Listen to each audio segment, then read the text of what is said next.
Y square upon में 9 minus का x square upon में 27 इक्वल टू 1। अब देखिएगा कि यहाँ पे हम जो पैराबोला में देखते थे ना कि भाई वाई स्क्वायर का डिनोमिनेटर देखिए, एक्स स्क्वायर का डिनोमिनेटर देखिए, वो यहाँ पे नहीं देखते हैं। हम यहाँ पे सीधा कंपैरिजन इनकी स्टैंडर्ड फॉर्म से करते हैं और उसके अकॉर्डिंग ही यहाँ पे चलते हैं। ये बात है, समझ में आ गई बात। तो यहाँ पे वो नहीं चलता है कि सर आप तो वो वाला रूल नहीं लगा रहे हो कि यहाँ पे डिनोमिनेटर किसका ज़्यादा है किसका कम हो, वो नहीं चलेगा। यहाँ पे सीधा फॉर्म चलेगी, ठीक है। तो देखिएगा कि हम क्या करेंगे कि अबव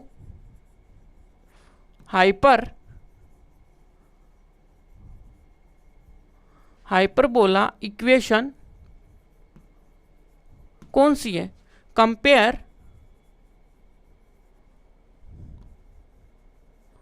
कंपेयरिंग विथ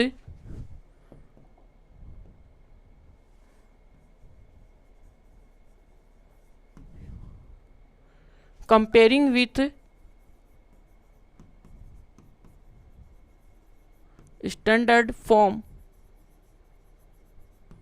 फॉर्म कौन सी अपने पास, देखिएगा कि वाई स्क्वायर अपॉन में ए स्क्वायर माइनस का एक्स स्क्वायर अपॉन में बी स्क्वायर, ये वाली। तो ये वाली यहाँ से कराते ही आपके सामने देखिएगा कि ये, अब देखिएगा कि यहाँ पे y की गवर्नमेंट बनेगी, इसका मतलब पैराबोला कहाँ पे बनने वाला है, y पे। अब डिनोमिनेटर नहीं देखते, बस अपने इक्वेशंस में देखते हैं। यदि पहले y आ रहा है ना तो इसका मतलब y की गवर्नमेंट बनने वाली है। तो यहाँ से जैसे आप यहाँ पे देखोगे तो यहाँ से देखिएगा कि a कंपेरिजन कराएंगे तो अपने पास a की वैल्यू तो कितनी है, 3 है, और b की वैल्यू कितनी है देखेंगे तो 27। तो यहाँ पे देखिएगा कि इसका 27 है। तो देखिएगा कि क्या लिख सकते हैं हम इसको, अंडर रूट में इसको लिख सकते हैं 3√3 लिख सकते हैं b। जैसे आप इसका स्क्वायर करोगे तो 9 और 27 आ जाएगा। तो ये अपने पास देखिएगा कि b आ गया। अब अपने को क्या चाहिए, c चाहिए। तो हम क्या जानते हैं c, तो यहाँ से देखिएगा कि हम क्या जानते हैं, we know that c equal to क्या होता है, अंडर रूट में ए स्क्वायर प्लस का बी स्क्वायर। तो यहाँ से c क्या आएगा अपना, यहाँ पे कितना है कि 27 प्लस का कितना है अपने पास, यहाँ पे 9 है। तो यहाँ से देखिएगा कि ये क्या आएगा, 36 आएगा। तो यहाँ से 36 आया, 36 से अंडर रूट से बाहर लाओ, इसको 6 आएगा। यहाँ तक क्लियर है आपकी बातें, तो क्लियर है। तो यहाँ पे c और a की वैल्यू आ गई। ये पैराबोला हाइपरबोला कौन सा बनेगा अपनी इस जंग में, तो देखिएगा कि कारगिल की जंग हो रही, तो इसी प्रकार से अपनी हाइपरबोला की जंग है। तो हाइपरबोला की जंग को हमें जीतना है। तो यहाँ से देखिएगा कि ये इस पे बनेगा, तो ये देखिएगा कि इधर खुलेगा नीचे की तरफ, और ये देखिएगा कि ये पैराबोला आएगा यहाँ पे।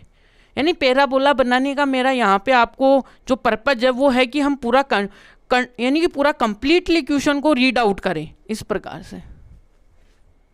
तो यहाँ से देखिएगा कि यहाँ पे देखिएगा कि अपने पास क्या है,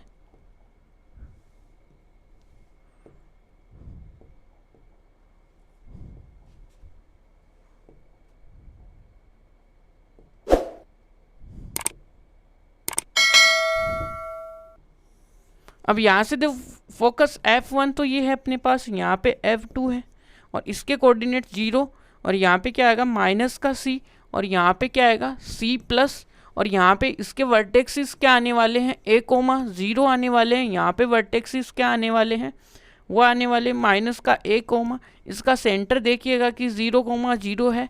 और ये देखिएगा कि ये कौन सा एक्सिस है अपने पास, ये एक्स एक्सिस है, और यहाँ से एक्स डेस आ गया, और ये अपने पास वाई डेस है, और ये अपने पास वाई। यहाँ तक की बातें क्लियर है, आई होप आपको। तो यहाँ से हमें 3-4 चीज़ों के बारे में कंक्लूजन निकालना है। तो देखते हैं। तो यहाँ से पहला पॉइंट अपने पास देखिएगा कि क्या आता है,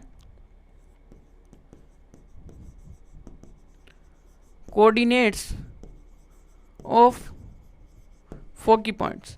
तो इसको क्या लिखते हैं हम, सी से डी। यहाँ पे फोकी पॉइंट्स के कोऑर्डिनेट्स देखिएगा वो अपने पास आते हैं प्लस माइनस के c,0। तो यहाँ से c की वैल्यू कितनी है अपने पास, प्लस माइनस का c = 0। यहाँ से ये एक चीज़ क्लियर होती है अपनी। तो सेकंड है वो अपने पास ये आएगा वर्टेक्सिस।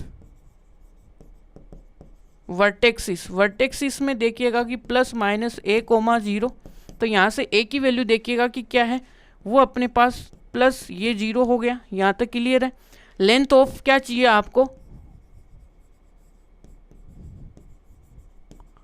लेंथ ऑफ LR चाहिए। LR चाहिए तो वो क्या आएगी अपने पास 2b² अपॉन में a।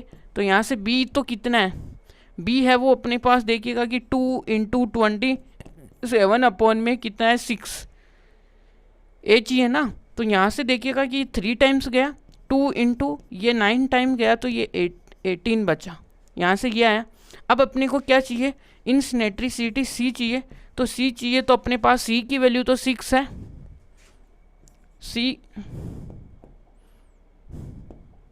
यहाँ पे c देखिएगा कि c अपॉन में a का फॉर्मूला आता है, तो c इक्वल टू ये है और a इक्वल टू 2 है। a इक्वल टू कितना है 3 है, सॉरी a इक्वल टू अपने पास है 3। तो यहाँ से जैसे सोल्व करोगे तो 2 आएगा। यही अपने पास क्या आएंगे आंसर्स।